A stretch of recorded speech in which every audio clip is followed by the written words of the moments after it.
Victoire du Paris Saint-Germain sur le FC Barcelone sur un score de 4-1, match retour.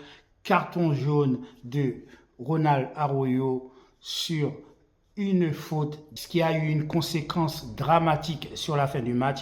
Nous allons parler de tout ça tout de suite, mais avant, jingle. Salut à tous, bienvenue dans cette nouvelle vidéo. Je n'ai pas besoin de le cacher, c'est une triste journée pour tous les supporters du FC Barcelone. On y croyait et on avait raison d'y croire parce que lors du match aller, nous avons produit un football champagne, un football fantastique. On a été sérieux sur tous les compartiments du jeu. On a été bon, on a été efficace. Pour le match retour, c'est tout naturellement que nous étions confiants. Je suis parmi ceux qui pensaient que le FC Barcelone, à aucun moment, n'était favori. C'est pour ça que j'avais fait une vidéo juste avant le match aller où j'avais dit que c'était 50-50.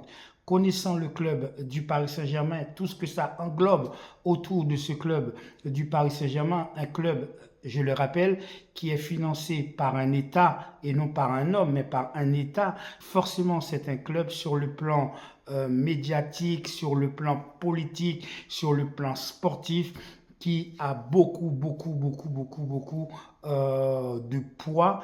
Donc, cela aussi a une influence, qu'elle soit positive ou négative, je ne sais pas. C'est à vous de le dire, de le décider. Mais je pense que de toute façon, le poids de ce club dans un championnat a forcément une influence. Maintenant, nous allons parler donc du match en lui-même qui s'est déroulé. Effectivement, Paris Saint-Germain a eu toute une semaine pour se reposer. Ils n'ont pas joué donc samedi. Nous avons joué, même si on a fait tourner notre équipe. Ce n'est pas là la raison pour laquelle on a connu cette défaite historique. C'est pour d'autres raisons. Pendant les 12 premières minutes, il faut reconnaître que le Paris Saint-Germain pressait, voulait absolument marquer un but.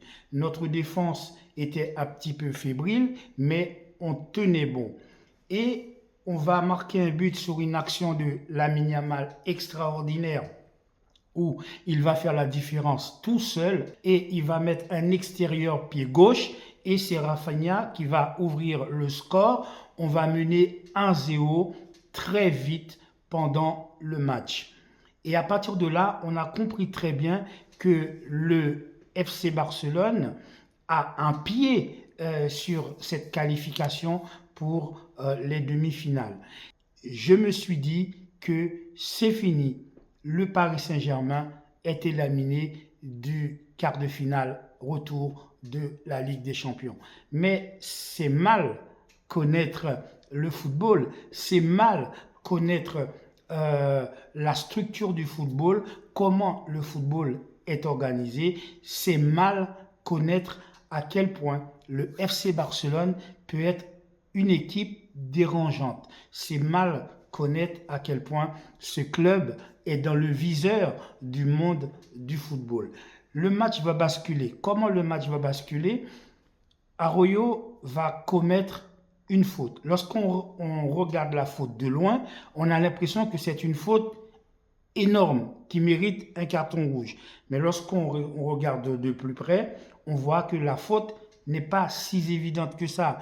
Il prend appui sur le joueur, mais ce n'est pas comme s'il cherchait à blesser le joueur. Donc l'arbitre a deux solutions. Il n'en a pas trois, il n'en a pas quatre. Il a deux solutions.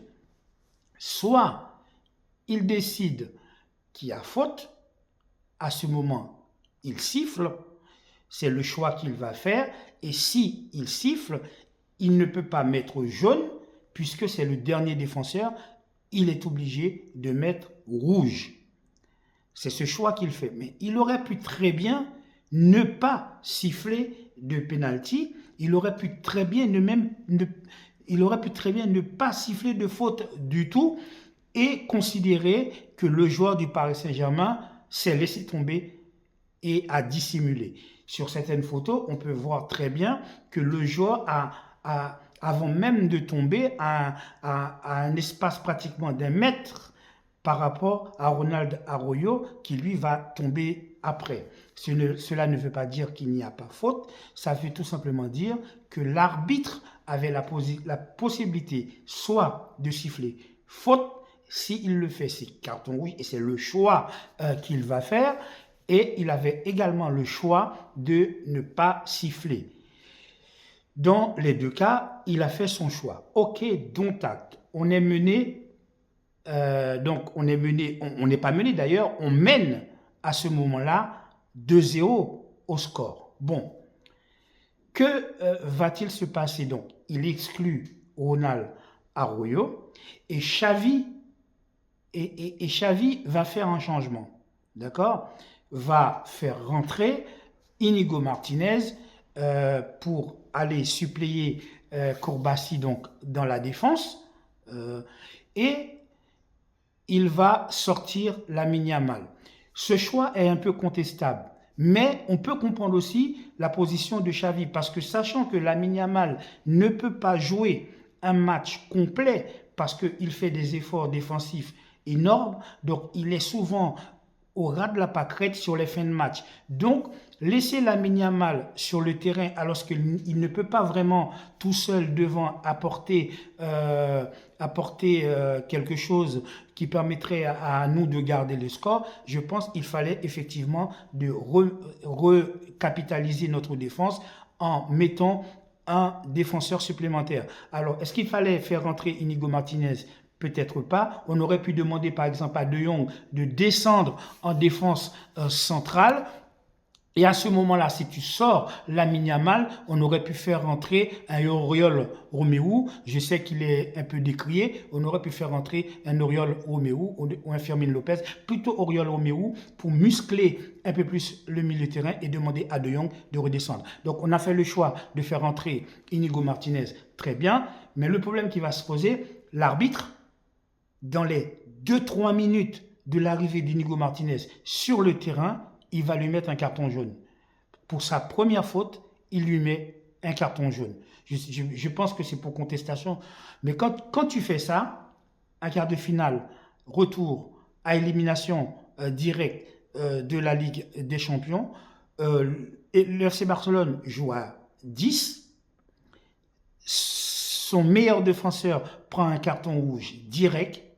Et à la suite de ça, le joueur qui vient le remplacer pour sa première contestation prend un carton jaune direct.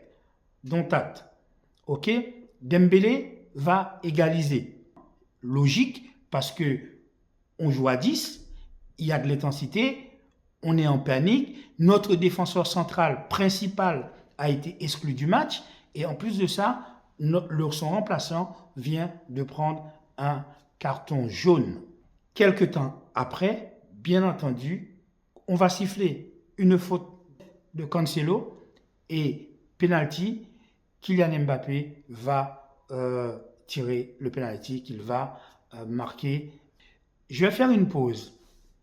Dans le football, si vous avez la possibilité, par exemple, de tuer un match et que vous ne le faites pas, à coup sûr, vous allez perdre le match. Ça n'existe pas un match de football où vous êtes capable de tuer le match, où vous êtes capable de marquer et vous ne le faites pas. Je ne sais pas si vous vous rappelez, sur une action où on menait 2-0, il n'y avait pas encore l'expulsion de Ronald Arroyo, on avait totalement la maîtrise du jeu. C'est Paris Saint-Germain qui était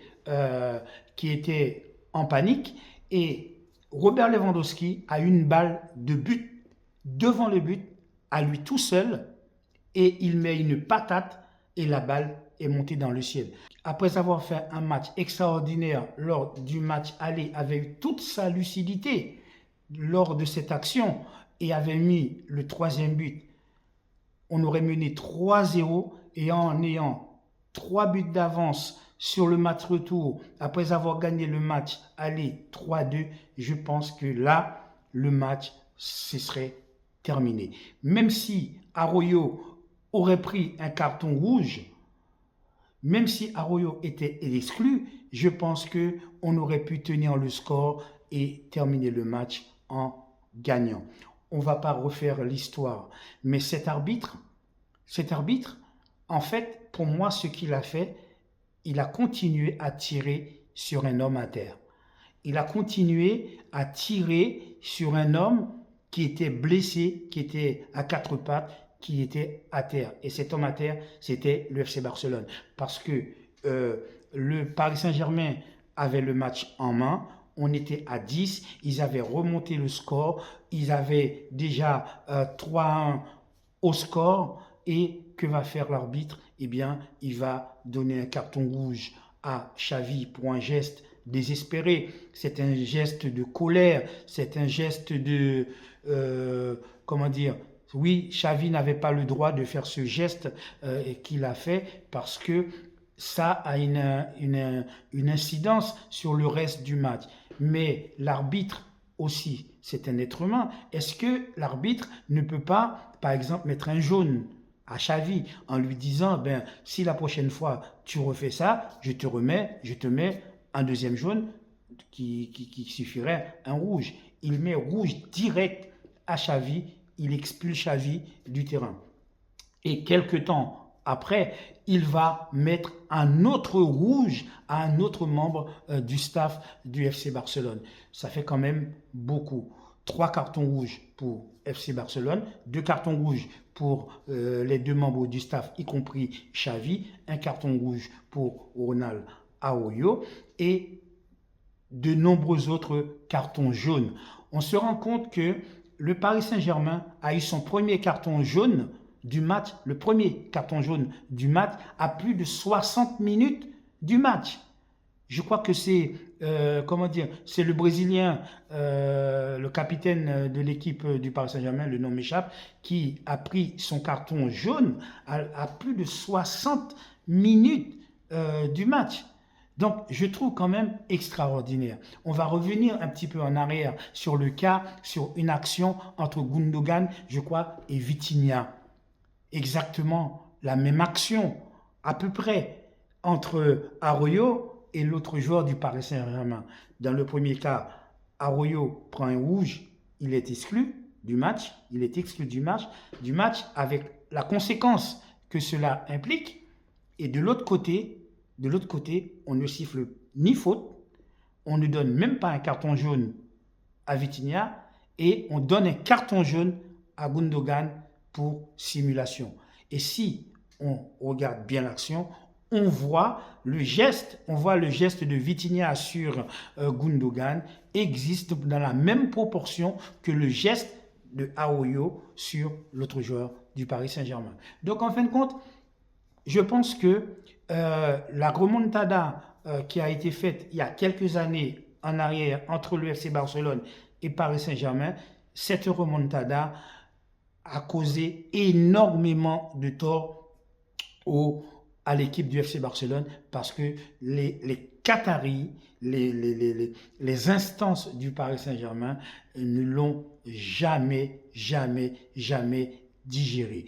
Et à chaque fois que le Paris Saint-Germain jouera un match face au FC Barcelone, eh bien, les instances autour de ce club pèseront de tout leur poids de façon à faire payer aux Barcelonais cette victoire du match retour 6-1 au Camp Nou après avoir perdu le match retour 4-0 au Parc des Princes lors du match aller. En tout cas, félicitations à Paris Saint-Germain pour cette victoire. Ça va leur permettre d'aller tout droit vers leur première victoire en Ligue des Champions parce que je pense que c'est ce qui est prévu, c'est ce qui est décidé, c'est ce qui a été voulu.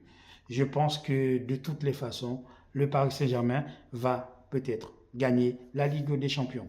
J'ai même pas regardé le match entre Dortmund et Atlético Madrid à l'heure où je suis en train de faire cette vidéo. J'étais tellement dégoûté de cette défaite. Je suis allé directement me coucher sans même regarder les commentaires, sans rien regarder du tout. Et je me suis réveillé ce matin pour faire cette débrief toujours sans jamais regarder aucun commentaire, sans jamais regarder même ce que Atlético Madrid a fait, etc. Donc quoi qu'il en soit, le Paris Saint-Germain va en demi-finale, soit contre Dortmund, soit contre Atlético Madrid. Et bien entendu, le Paris Saint-Germain sera favori, grand favori de cette demi-finale.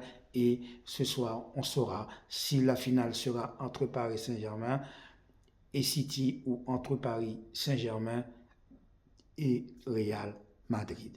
Je voudrais quand même remercier Xavi pour son travail, le reste de son travail qu'il a fait. C'est dommage que cela se soit terminé ainsi, mais il a quand même apporté quelque chose à ce club. Il a permis à des jeunes dont nous soupçonnions même pas l'existence d'éclore, comme Kourbassi, comme Hector Fort, etc.